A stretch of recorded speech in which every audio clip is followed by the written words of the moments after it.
It is coming up for 24 minutes to 8 o'clock on this Thursday morning. Now, President Cyril Ramaphosa, as we know, set to deliver that annual State of the Nation address this evening in Cape Town. His second one. Well, this year's theme is following up on our commitments, making your future work better.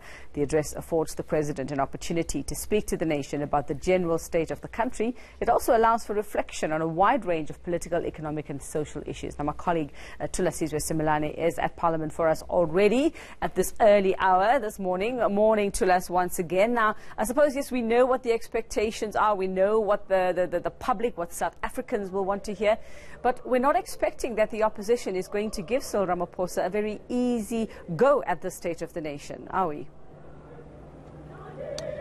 No, absolutely not. Absolutely not, Yuveka. Just a few minutes ago, the Democratic Alliance issuing out a statement that actually calls on President Ramaphosa to, in their words, come clean on Bosasa before he delivers the State of the Nation address, and basically saying we cannot afford to have another President Angazi, president who basically pleads ignorance of many situations that play out around them. This, of course, is in reference to the explanation that we later got from the Ramaphosa campaign for the ANC presidency, that he simply did not know who was donating to his campaign to become president of the ANC. So, I mean, I'm joined now by John Steenhuisen, who is the chief whip of the Democratic Alliance. So, last year there was a heated exchange there, John, with President Ramaphosa, where he very dramatically said, shut up, Steenhuisen, I really, really want you to shut up.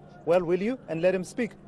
Well, certainly, if the President behaves himself, we're going to behave ourselves. But I would just say this, the ANC have spent 25 years trying to get me to shut up. It hasn't worked, and silly tricks like that aren't going to work either. But we've got to focus on what the President committed to at the last Sona, and we've got to measure him tonight against what he's been able to achieve against those. And if one looks at some of the key areas of unemployment, if one looks at crime and criminality and safety, and one looks at the state of the economy, I think that one has some serious concerns around, is this a President who's actually in the driving seat of A, his party, and B, the country? Is he able to move it forward? And certainly I think the prognosis of the last year has not been a good one.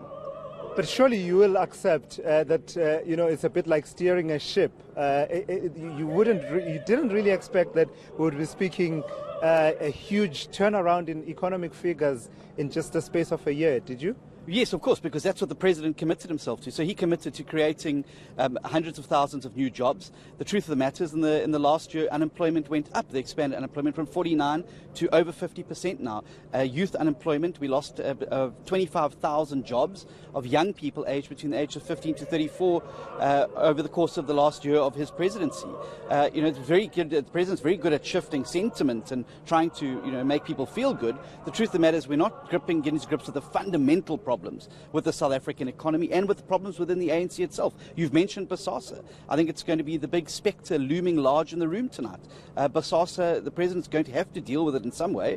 That scandal has washed deep into the government benches, compromised ministers that still today form part of his cabinet. What is he going to say about Bosasa? What is the root and branch clear-out that he's proposing of his own government and party to deal with those individuals? What for you amounts to dealing with it, as you speak about the President has got to deal with it? What would for you satisfy that? Because also keeping in mind that there's a process with the public protector, but also we have the State Capture Commission of Inquiry that's underway, and just yesterday we did see some people being charged.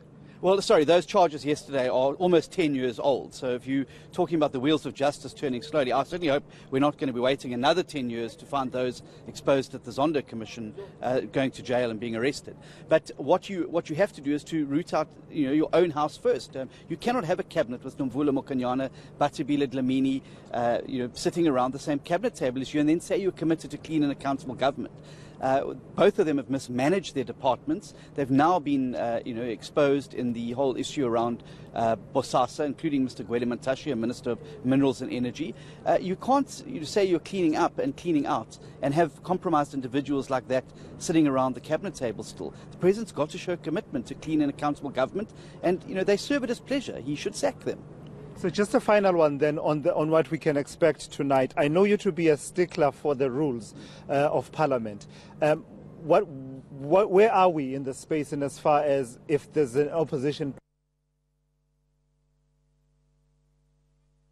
himself out quite a number of times in the last few years, where this is an occasion for the president to address the nation, to address a joint sitting of parliament and deliver the State of the Nation address, yet opposition, one or two or any number of opposition parties saying we want this question answered before you can do that. What are the rules that govern that from your understanding? Well, this is not a question and answer session for the President. It's very clear. This is the State of the Nation address. We've got President's questions on the order paper. They've been scheduled for the 7th of March, and we'll put our questions to the President then. What this is for the President to set out his case. We as opposition parties have our opportunity next week to unpack the failures of this government to stimulate the economy, the failure of this government to keep people safe, the failure of this government to get people back to work. And we will be putting forward at that time our alternative vision, but how we can have progress in South Africa, how we can get South Africa working again, how we can get South Africans back to work, and that'll be our opportunity. Disruption does not stimulate and promote debate. We need to, this evening, listen very carefully to what the President says, and we're going to engage with it. But turning Parliament into a circus, and using the same trick that's been used the last 5 Sonas. Frankly, I think South Africans are getting a little bit tired and a bit wary of it. What they want to see is progress. They want to see the country moving forward. And I believe that democratic institutions like Parliament must be used as tools to achieve that. Breaking down the decorum and dignity of the House, I don't think assists or advances that at all. All right, thank you so much for coming through. John Steenhuisen is the Chief Whip of the DA, giving us a sense there of what his expectations are for the State of the Nation address, which, of course, the speech gets underway at 7 p.m. But in terms of the pomp and fanfare, it all gets underway around 4 p.m. thereabouts, where we start seeing things rolling out here in Parliament. And, of course, he did say that he won't be shutting up, as President Ramaphosa said in that heated exchange, that he wanted him to shut up. John Steenhuisen says he will not. Okay, he will not, but he might play by the rules just a little today, seeing as it's a Sona and not a Q&A session. Well, we'll see what happens. Will somebody tell that other opposition party what the rules are as well? But that's the opposition. That's the politician's partner. But coming for the concerns of South Africans out there, I suppose that's the real